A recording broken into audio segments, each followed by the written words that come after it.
as a lot of our churches prepare to go back to in-person meetings, I'm getting a lot of questions. One of them is, how do I engage kids in my service? That's a big question I'm getting, because a lot of churches are saying, hey, we're going to hold off on kids church for a while and have families worshiping together. So I just want to give you a couple of ideas for engaging your kids in the worship service. The first, really simple, talk to them.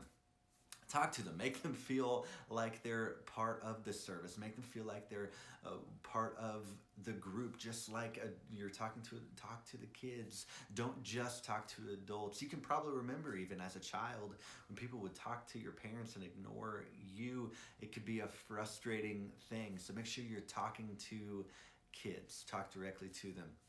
The second thing would be, do some songs that they know. Get a hold of your kids pastor or a kids teacher. Say, hey, what songs are you guys doing right now? What songs are these kids going to know? And do a song that they know, because that's what's going to engage them. Just like people don't engage in brand new songs all the time when you introduce them. If you're doing a set list full of brand new songs, your kids are going to be bored. So make sure that you are doing some songs that they know.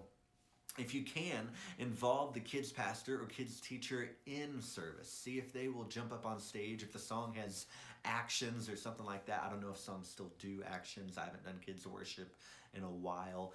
But if a song has hand motions or anything like that, see if the kids pastor or some parents or somebody would get up on stage and do that with you. That can be a fun way to engage kids as well.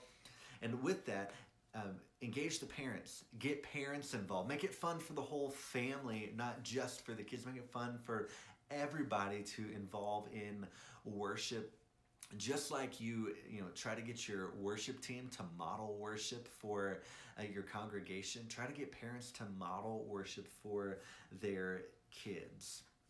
As you're doing that, another thing to keep in mind is to keep teaching moments short. Keep them concise. Definitely do talk to kids, but don't go on and on and on. Short attention spans. They live in a TikTok world. So make sure that you're short and sweet and to the point when you are talking to them.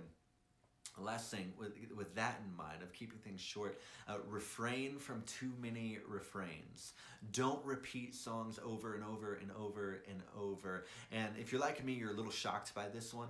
I thought you would want to do songs that repeat a lot because they're easy to dive into.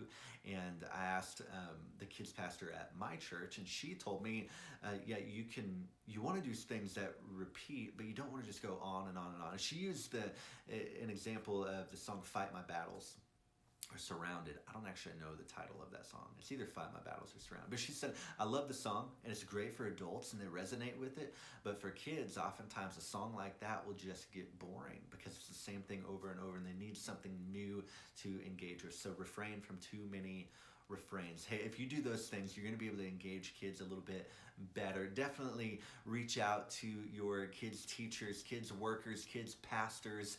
Ask them if they have any other advice for you. Listen, your kids aren't the next generation of Christians. They are this generation. They're not, what the church will be someday, or what the church is now. Let's model worship for them. Let's engage them in worship, and let's make our churches better and stronger than ever.